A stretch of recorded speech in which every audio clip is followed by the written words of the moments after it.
Hello மக்களே! நம்ம இன்னைக்கு விச் வாட்ச் அனிமோட 3 எபிசோட பத்தி பார்க்க போறோம். இதுக்கு முன்னாடி எபிசோட் எல்லாம் நீங்க பார்க்காம இருந்தீங்கன்னா, பிளேலிஸ்ட்ல இருக்கு. போய் பார்த்துட்டு வந்துருங்க. அப்பதான் உங்களுக்கு கதை தெளிவா புரிய வரும். சரி வளவளன்னு பேசிக்கிட்டு இருக்காம, வாங்க நம்ம ஸ்ட்ரெயிட்டா எபிசோடுக்குள்ளார போயிடலாம்.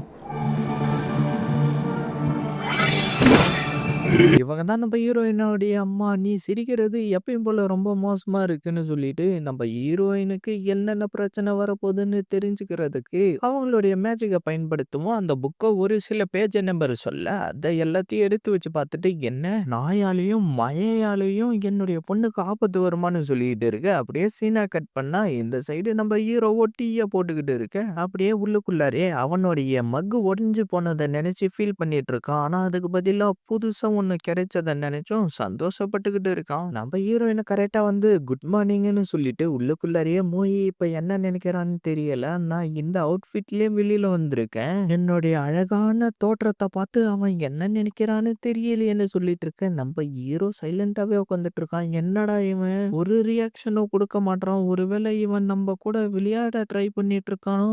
இவன் இவ்வளவு நேரத்துக்கு சீக்கிரமா என்ன ரூமுக்கு போயிட்டு ட்ரெஸ்ஸை சேஞ்ச் பண்ணிக்கிட்டு வர சொல்லி இருக்கணும் இல்ல அப்படின்னு சொல்லிட்டு இருக்க. நம்ம ஹீரோவோ ஓ நீ எழுந்துட்டியான்னு கேட்க, நம்ம ஹீரோயின் உள்ளுக்குள்ளாரே என்னடா இவன் ஒரு பொண்ணு கூட ஒரே இடத்துல வாழ்ந்துகிட்டு இருக்கான். ஆனா இததான் சொல்றான், வேற எதுவும் சொல்ல மாட்டான் அப்படின்னு சொல்லிட்டு இருக்க. அதுக்கு நம்ம ஹீரோவோ இது வீக்கெண்டுன்றதுனால ரொம்ப லேசியா உன்னுடைய ட்ரெஸ்ஸை கூட சேஞ்ச் பண்ணாம வந்திருக்கேன்னு சொல்ல, நம்ம ஹீரோயின் என்னன்னா ஓகே மாம் நீ எல்லா அவுட்ஃபிட்டையும் ஒரே மாதிரி தான் போட்டுக்கிட்டு இருக்கேன்னு சொல்ல, நம்ம ஹீரோயினுக்கு ஒரே ஷாக் ஆயிட்டு அவளுடைய ட்ரெஸ் எல்லாத்தையும் வந்து செக் பண்ணி பார்த்துட்டு, ஆமா என்னுடைய ட்ரெஸ் எல்லாம் வேற வேற கலர்ல இருந்தாலும் பார்க்கறதுக்கு ஒரே மாதிரி தான் இருக்கு. இப்படிதான் மத்தவங்களும் என்ன பார்க்கறப்ப ஒரே ட்ரெஸ்ஸை போட்டுட்டு இருக்காளோன்னு நினைப்பாங்களோ என்னவோ தெரியலன்னு சொல்லிட்டு, அந்த இடத்தோடைய ஃபேஷன் டிசைன் இருக்கக்கூடிய புக்கை எடுத்து பார்த்துட்டு அவளுடைய மேஜிக் ஸ்பெல்ல பயன்படுத்தி ஒரு புது ட்ரெஸ்ஸை வர வச்சிடறா. இங்கதான் ஒரு ட்விஸ்ட். இந்த போட்டோல ஒரு சைடு மட்டும் இருக்கிறதுனால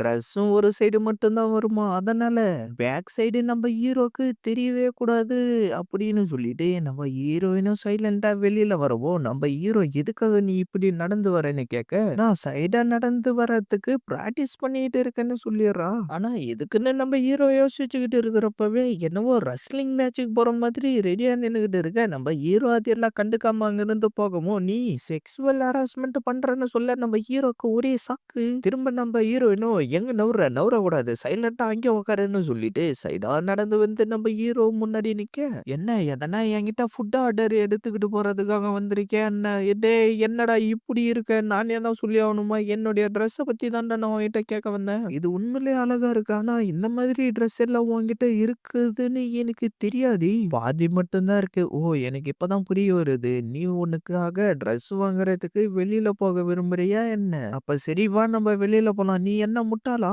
இந்த மாதிரி எப்படி என்னால வெளியில வர முடியும்? அட நான் இப்ப என்ன தப்பா சொல்லிட்டேன்?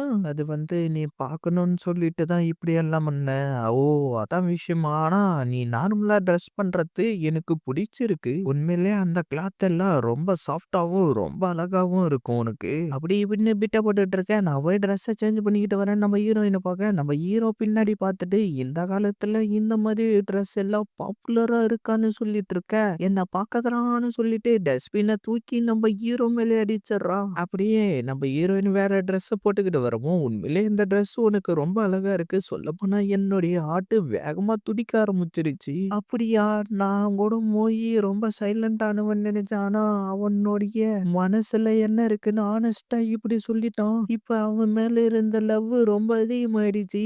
நான் கொஞ்சம் கிட்ட வந்து பார்க்கலாமா? சரி என்ன இவன் எனக்கு கிஸ் குடுக்க போறான்னு சொல்லிட்டு நம்ம ஹீரோயினை கிஸ் அடிக்கிற மாதிரி கிட்ட வர, நம்ம ஹீரோ என்னடான்னா இந்த ட்ரெஸ்ல இருக்கிற டீடைலிங் எல்லாம் ரொம்ப அற்புதமா இருக்கு. இது எல்லாம் ஸ்பெசிபிக் ஓல்டு லினன் ஃபேப்ரிக். இது கண்டிப்பா விண்டேஜ் ஸ்மோக் ஏராவை சேர்ந்ததா இருக்க வாய்ப்பு இருக்குன்னு சொல்லவும், அதை பத்தி எனக்கு சரியா தெரியாது. இது என்னுடைய பிரெஞ்சு கிராண்ட் மதர் யாரோ கொடுத்ததா சொன்னாங்க, எனக்கு கண்டிப்பா தெரியும்னு சொல்லிட்டு நம்மளால அந்த ட்ரெஸ்ஸை பத்தி பேசிக்கிட்டு இருக்க, நம்ம ஹீரோயினும் அப்படின்னா இந்த ட்ரெஸ்ஸுக்காக தான் உன்னுடைய ஹார்ட் வேகமா துடிச்சிச்சான்னு கேட்க, நம்ம ஹீரோ அதுக்கு எனக்கு இந்த மாதிரி கிளாத் எல்லாம் ரொம்ப பிடிக்கும்னு சொல்லிடுறான். அப்படியே ரெண்டு பேரும் உட்காந்து பேசிக்கிட்டு இருக்க. கொஞ்ச நேரம் கழிச்சு டெலிவரி வருது. இது என்ன இவ்ளோ பெரிய டெலிவரியா இருக்குதுன்னு நம்ம ஹீரோ கேட்க, அதுக்கு நம்ம ஹீரோயினும், இது எல்லாத்தையும் எனக்காக என்னுடைய அம்மாகிட்ட சொல்லி சென்ட் பண்ண சொன்னேன். ஆனா இதுக்குள்ளார என்ன இருக்கு? இதுக்குள்ளார மாங்கா புக்குங்கலாம் இருக்குன்னு சொல்லிட்டு, அந்த புக்குங்களுடைய பேர சொல்லிட்டு இருக்க, "என்ன இவ்ளோ புக்குங்களா?" அப்படின்னு சொல்லிட்டு நம்ம ஹீரோக்காக நம்ம ஹீரோயினுடைய அம்மா அனுப்புன லெட்டர எடுத்துக்கிட்டு வந்து நம்ம ஹீரோ தனியா உட்காந்து படிச்சுக்கிட்டு இருக்கான். நான் இப்ப வந்து யூஎன்கேன்ற ஒரு வில்லேஜ்ல தான் வாழ்ந்துகிட்டு இருக்கேன். நாங்க வீச்சுங்க எல்லாம் சேர்ந்து இத எங்களுடைய ஒன்லி லேண்டா மாத்திட்டோம். நான் இப்ப இந்த இடத்துல தான் ட்ரைனிங் எடுத்துக்கிட்டு என்னுடைய மேஜிக்கல் எனர்ஜிய இன்கிரீஸ் பண்ணிட்டு இருக்கேன். நான் திரும்ப வர வரைக்கும் நிக்கவா நீ தான் ப்ரொடெக்ட் பண்ணி ஆகணும். அப்படியே அவளுடைய ஸ்டடீஸ்க்கும் கொஞ்சம் ஹெல்ப் பண்ணு. ஆனா அவ செய்ய வேண்டிய வேலைகள அவளே செய்ய வை. நீ செய்யாத. அப்புறம் நீ சின்ன வயசுல இருந்து அவளுக்கு ரொம்ப ஹெல்ப் பண்ணிட்டு இருக்க. அதனால அவ நீ சொல்ல வரத புரிஞ்சுக்குவா. சரி இதுல இருக்கிற இன்ஃபர்மேஷன பத்தி எதுவும் அவகிட்ட சொல்லிடாத. மொய் இன்னும் எவ்வளோ நேரம் சீக்கிரம் இந்த பாக்ஸ எடுத்துக்கிட்டு போய் வையி. உன்னுடைய வேலைய நீ தான் செய்யணும். என்ன? உன்னுடைய வேலைய நீயே செய்யி. என்னால செய்ய முடியாது. என்ன இவன் அம்மாவுடைய லெட்டர படிச்சதுக்கு அப்புறம் எனக்கு ரெஸ்பான்ஸ் குடுக்காம இப்படி பண்றான். சரி விடு. நானே இது எல்லாத்தையும் எடுத்துக்கிட்டு போயிட்டு வச்சுக்கிறேன்.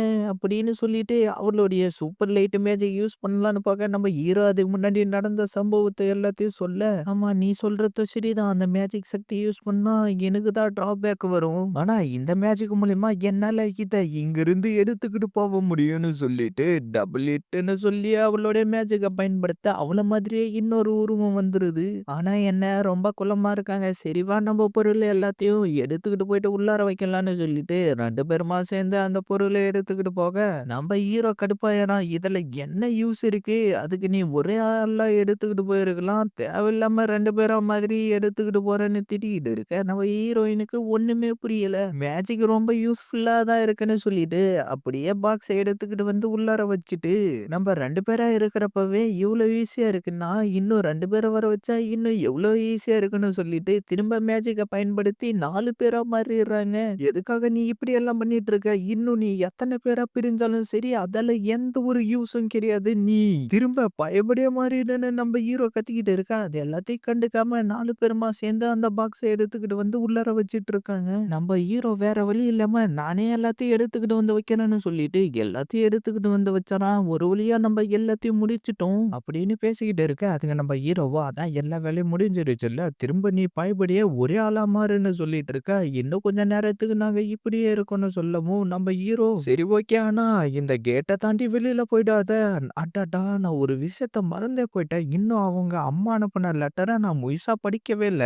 அப்படின்னு சொல்லிட்டு அந்த லெட்டரை எடுத்து படிக்க ஆரம்பிக்குமா, அதுல நாயினால மயனால அவங்களுடைய பொண்ணுக்கு ஆபத்து வர வாய்ப்பு இருக்குன்னு சொல்ல நம்ம ஹீரோ அதை கேட்டு நாயினாலையும் மயனாலையும் ஆபத்து வருமா எனக்கு புரியலன்னு சொல்லிட்டு இருக்க மோயி என்ன காப்பாத்துன்னு சொல்லிட்டு நம்ம ஹீரோயின் தலை தெறிக்க ஓடி வந்துட்டு இருக்கா. நிக்கவுன்னு சொல்லிட்டு நம்ம ஹீரோ வேகமா ஓடி வந்து நம்ம ஹீரோயினை காப்பாத்திடுறான். நிக்கவுனுக்கு எதுவும் ஆகல இல்ல என்ன மன்னிச்சிருங்க என்னுடைய நாயி தப்பிச்சு வந்துருச்சுன்னு சொல்லிட்டு அந்த டாகோடைய ஓனர் அங்க வர நம்பாலு ஓவர் கடுப்பாயிட்டு அவனை மிரட்டவும் அந்த நாயும் அவனும் பயந்துகிட்டு அங்கிருந்து ஓடியே போயிடுறாங்க. பார்த்தா 4 பேரும் நம்ம ஹீரோவை சுத்திக்கிட்டு குழந்தை மாதிரி அழுதுகிட்டு இருக்காங்க. மொய் என்ன மன்னிச்சிரு. நான் 4 பேரா பிரிஞ்சு ஃபன் பண்ணலாம்னு நினைச்சேன். ஆனா கடைசியில உனக்கு இப்படி ஆகும்னு நான் கொஞ்சம் கூட எதிர்பார்க்கவே இல்ல. பரவாயில்ல விடு. உனக்கு காயம் படலை. அது வரைக்கும் எனக்கு சந்தோஷம் தான். சரி இரு நான் உனக்காக காஃபி போட்டு எடுத்துக்கிட்டு வரேன். திரும்ப அப்படியே அவங்க அம்மா சொன்ன விஷயத்துக்கு வரான். ஒருவேளை அந்த டிசாஸ்டர் நிக்கோக்கு நடந்து முடிஞ்சிருச்சுன்னா இதுல அதுக்கான அறிகுறி எல்லாம் தெரியும். அப்படியே நம்ம ஹீரோ உள்ளுக்குள்ளார அப்படின்னா இந்த நாய் அந்த டிசாஸ்டர் கிடையாது. அப்படின்னா மழையா தான் இருக்குமோன்னு சொல்லிட்டு எங்க மழை பெய்யுது எப்ப மழை வரும்னு சொல்லிட்டு நியூஸ கேட்டுக்கிட்டு இருக்க. எவனோ ஒருத்தன் நம்ம ஹீரோ வீட்டுக்கு வெளியில நின்னுகிட்டு நோட்டை விட்டுக்கிட்டு இருக்கான். அப்படியே சீனை கட் பண்ணா 2 பேரும் மைக்கு நடுவுல பேசி நடந்து வந்துட்டு இருக்க. நம்ம ஹீரோவோ நிக்கோ ஏன் கூடவே வான்னு சொல்லிட்டு 2 பேரும் ஒரே கொடையில நடந்து வந்துட்டு இருக்க. நம்ம ஹீரோயினுடைய ஃப்ரெண்டு பார்த்துட்டு என்ன இங்க நடக்குது? 2 பேரும் ஒரே அம்பர்லாவை ஷேர் பண்ணிட்டு இருக்கீங்க. சரி நிக்கோ இப்படி எல்லாம் பண்றத நிறுத்திட்டு ஒழுங்கா என் கூட ஷாப்பிங் வா போலாம். அட நான் வரலன்னு நம்பாலு சைகிலே சிக்னல்ல கொடுத்துட்றான். நம்ம ஹீரோவோ என்னவோ விஷயத்த நோட் பண்ணிக்கிட்டே நடந்து வந்துட்டு இருக்க. நம்ம ஹீரோயின் உள்ளுக்குள்ளார கண்டிப்பா இது லவ் கான்ஃபரன்ஸா தான் இருக்குன்னு சொல்லிட்டு இருக்க. நான் ரெடியா இருக்கேன்டா. மறைஞ்சுக்கிட்டு இருந்ததெல்லாம் போதும். நீ எங்களை ஃபாலோ பண்ணிக்கிட்டு வரேன்னு எனக்கு நல்லா தெரியும். ஒழுங்கா வெளியில வந்துருன்னு சொல்ல எவனோ ஒருத்தன் வெளியில எட்டி பார்க்கறான். நம்ம ஹீரோவோ உள்ள உள்ளுக்குள்ளயே கண்டிப்பா இவன் தான் அந்த டிசாஸ்டருக்கான காரணமா இருக்க போறவனா இருப்பான். ஒருவேளை எனக்கு தெரிஞ்சவனா இருப்பானா? இல்ல என்ன பத்தி அவனுக்கு தெரிஞ்சிருக்குமா? அட யாருடா இவன்? இது வொண்டர்ஃபுல் ஃபுல்லு என்ன? வொண்டர்ஃபுல் ஃபுல் ஆமா இது ஒரு அனிமேல வரக்கூடிய மெயின் கேரக்டரு. ஒருவேளை இவன் தான் அவனா இருக்குமான்னு நம்ம ஹீரோ யோசிச்சுக்கிட்டு இருக்கிறப்பவே வந்து அடிக்க ஸ்டார்ட் பண்ண நம்ம ஹீரோவும் முடிஞ்ச வரைக்கும் அவன் கூட சண்டை போட்டுட்டு இருக்கான். என்ன இவன் பண்றான்னு சொல்லிட்டு இருக்கான். அவன்கிட்ட இருக்கிற மேஜிக்கல் வெப்பனை பயன்படுத்தி நம்ம ஹீரோவை அடிச்சு தள்ளிடுறான். நீ என்ன அடிக்கிறன்னா கண்டிப்பா நீ நிக்கோவுடைய இனிமையா தான் இருக்கணும். இப்ப என்னுடைய போக்ரே ஃபைட்டிங் ஸ்டைல படுறான்னு சொல்லிட்டு நம்ம ஹீரோ அடிச்சு தள்ள அதை அசால்ட்டா தடுத்துறான். பார்த்தா நம்ம ஹீரோ பின்னாடி வந்து அவனை பிடிச்சிட்டு நீ இப்ப எதுக்காக வந்திருக்கன்னு தெரிஞ்சுக்கிறத விட நீ யாருன்றத தெரிஞ்சுக்கிறதுக்கு தான் நான் ரொம்ப ஆர்வமா இருக்கேன். என்ன நீயா? அட நீ யார்றா நீ? கேன் நிக்கோ. அட கேன் இது நீதானா? என்ன கண்டுபிடிக்கிறதுக்கு உனக்கு இவ்வளவு நேரம் ஆயிடுச்சா? என்னுடைய ஃபைட்டிங் ஸ்டைல வச்சு கூடமா நான் யாருன்னு உனக்கு தெரியல? நிக்கோ இவன் யாருன்னு உனக்கு தெரியுமா? இவரு தான் கேனு. நாங்க 2 பேரும் மவுண்டன்ல ஒண்ணா வாழ்ந்துகிட்டு ட்ரைனிங் எடுத்துக்கிட்டு இருந்தோம். என்ன சாரி ஓகர் உங்களுடைய ஃபைட்டிங் ஸ்கில்ல டெஸ்ட் பண்றதுக்காக தான் நான் இப்படி எல்லாம் பண்ணேன். என்ன கேன்ஜி கசாமாட்டு சூரின்னு கூப்பிடுவாங்க. நான் இங்க நிக்கோவை ப்ரொடெக்ட் பண்றதுக்காக வந்திருக்கேன். ஏன்னா நான் தான் அவளுடைய க்ரோ ஃபெமிலியர். இதோட இந்த எபிசோட் முடியுது ஃப்ரெண்ட்ஸ். மறக்காம அந்த ஃப்ரீயா இருக்கிற லைக் பட்டனை தட்டி விட்டுருங்க. அப்பதான் இந்த வீடியோ மத்தவங்களுக்கும் கொஞ்சம் ஃபீட் ஆகும். நம்ம சேனலை இன்னும் சப்ஸ்கிரைப் பண்ணாம இருந்தீங்கன்னா சப்ஸ்கிரைப் பண்ணி வச்சுக்கோங்க. அப்பதான் அடுத்த எபிசோட் போட்ட உடனே டக்குன்னு ஒரு நோட்டிபிகேஷன்ல வரும். சரி நான் உங்க எல்லாரையும் அடுத்த வீடியோவில் பார்க்குறேன். See you guys.